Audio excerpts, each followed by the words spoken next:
Halo Bunda, di sini saya akan menjelaskan tentang tahap pertumbuhan dan perkembangan janin dari usia 1 sampai 32 minggu atau trimester 1 sampai trimester 3. Nah, untuk di trimester 1 ini di usia 1 sampai 2 minggu itu ada di tahap terjadinya proses pembuahan antara sel telur dan sel sperma serta selebaran materi genetik antara kedua orang tua hingga membentuk embrio. Nah, embrio ini melekat di dinding rahim. Nah, pada usia 1 sampai 2 minggu itu fokus pada nutrisi. Nah, nutrisinya adalah vitamin B. Yang vitamin B ini bisa menjaga perkembangan janin. Nah, jika kekurangan vitamin B itu bisa menyebabkan gagal ovulasi dan keguguran. Untuk makanan yang mengandung vitamin B itu ada di daging ayam, telur ayam, terus sayuran hijau, susu. Nah, itu kalau buah bisa di buah pisang dan juga buah mangga. Oke, lanjut di usia 3 sampai 6 minggu, yaitu sudah terbentuk sistem saraf pusat, yaitu otak dan tulang belakang, dan jantung mulai terbentuk dan berfungsi, diikuti dengan pembentukan organ dalam. Bagian tubuh seperti tangan, kaki, mata, telinga juga sudah mulai berkembang di usia 3 sampai 6 minggu. Nah, untuk melengkapi vitaminnya yaitu kita harus mengkonsumsi, ibu hamil harus mengkonsumsi asam folat minimal sampai usia 12 minggu untuk membantu perkembangan jaringan pertumbuhan janin di usia tersebut. Nah, untuk yang 7 minggu itu ada organ pada wajah semakin berkembang dan mulai terlihat pada udah cukup jelas ya. Dan alat kelamin mulai terbentuk dan janin mulai bergerak dalam rahim. Nah, untuk sekitar 70-80% wanita hamil mengalami mual dan muntah atau emesis. Nah, untuk mengatasinya, ibu hamil biasanya mengkonsumsi vitamin B6 yang akan membantu menekan rasa mual. Untuk usia 8-9 minggu, itu tahap awal pembentukan semua organ sudah selesai. Nah, selanjutnya gigi, kuku, dan lapisan tulang keras mulai terbentuk menggantikan tulang rawan. Telinga janin mulai berfungsi dan dapat mendeteksi suara. Tulang bayi Anda mulai berkembang, akan terus memanjang dari sekarang sampai dewasa nanti.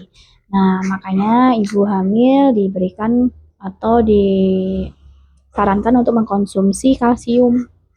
Nah, kalsium ini yang disarankan selama hamil adalah 800 mg setiap hari.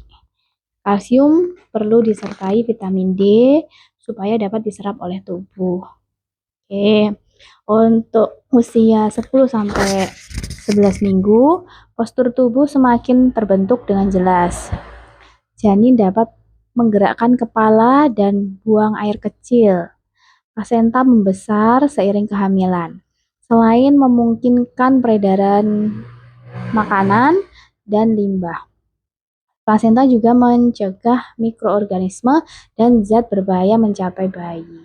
Itu konsumsi makanan dan minuman yang memberikan nutrisi, protein, kalsium, vitamin A, vitamin D, dan vitamin E. Itu penting banget ya. Lanjut ke usia 12-15 minggu, itu janin dapat menggerakkan jarinya. Struktur rangka, sistem saraf, sirkulasi darah selesai terbentuk. Fungsi jantung semakin berkembang dan mulai memompa darah. Nah, fokus pada nutrisi ini ya, makanan kaya zat besi.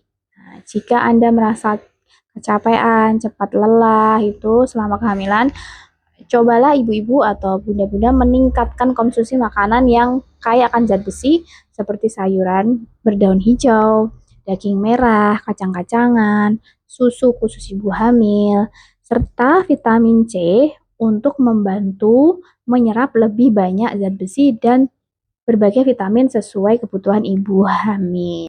Oke, lanjut di usia 16 minggu sampai 23 minggu, sumsum tulang mulai terbentuk dan semakin menyempurnakan peredaran darah. Fungsi otak semakin berkembang sehingga janin dapat mengalami mimpi.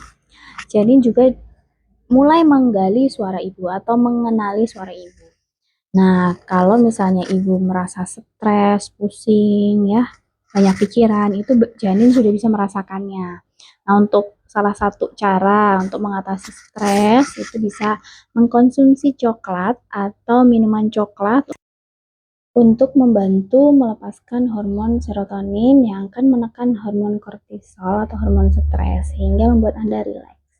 Nah, untuk minggu ke-24 sampai minggu ke-25 itu biasanya sistem respirasi semakin berkembang dan janin mulai berlatih bernafas. Sistem refleks semakin berkembang dan bayi dapat menggenggam ari-ari ketika bersinggungan. Nah, makanan yang ibu konsumsi akan ditransfer ke dalam cairan ketuban yang akan ditelan oleh bayi. Sehingga konsumsilah bahan makanan yang mengandung DHA dan AA untuk pertumbuhan otak janin. Untuk minggu ke-28 sampai ke-30. Nah, ini ibu mulai merasakan pergerakan janin yang semakin meningkat. Kelenjar keringat mulai berfungsi dan ukuran janin semakin membesar. Nah, latihan peregangan dan kelenturan sangat penting ya saat berolahraga, terutama saat hamil. Jadi, ibu-ibu atau ibu-ibu hamil bisa melakukan olahraga di trimester 3 atau usia kehamilan 32 minggu itu yoga sebisanya, semampunya supaya untuk peregangan otot dan saat bersalin juga tidak ada robekan jalan lahir dan panggulnya sudah siap ya untuk proses persalinan. Nah, untuk usia 30 sampai 32 minggu, kelopak mata terbentuk dan janin dapat berkedip. 4 dari 5 indera mulai berfungsi, seperti penglihatan, pendengaran, sentuhan, dan pengecapan. Kulit semakin menebal dan sistem antibodi mulai terbentuk. Nah, waktunya berpikir tentang menyusui nih kalau sudah usia 30 minggu ke atas nih. Nah, ibu selama kehamilan memiliki kenaikan berat badan yang normal akan memiliki cadangan lemak untuk dapat memberikan ASI yang eksklusif. Begitu ibu-ibu atau bunda-bunda yang bisa saya jelaskan untuk tahapan pertumbuhan dan perkembangan janin dari usia 1 sampai 32 minggu. Nah, selebihnya kalau sudah di usia 37 minggu itu artinya ibu sudah memasuki kehamilan yang aterem ya, sudah siap untuk bersalin. Semangat memberdayakan diri, semangat untuk selalu menjaga kesehatan ibu dan kesehatan janin kita. Oke, semoga bermanfaat. Assalamualaikum warahmatullahi wabarakatuh.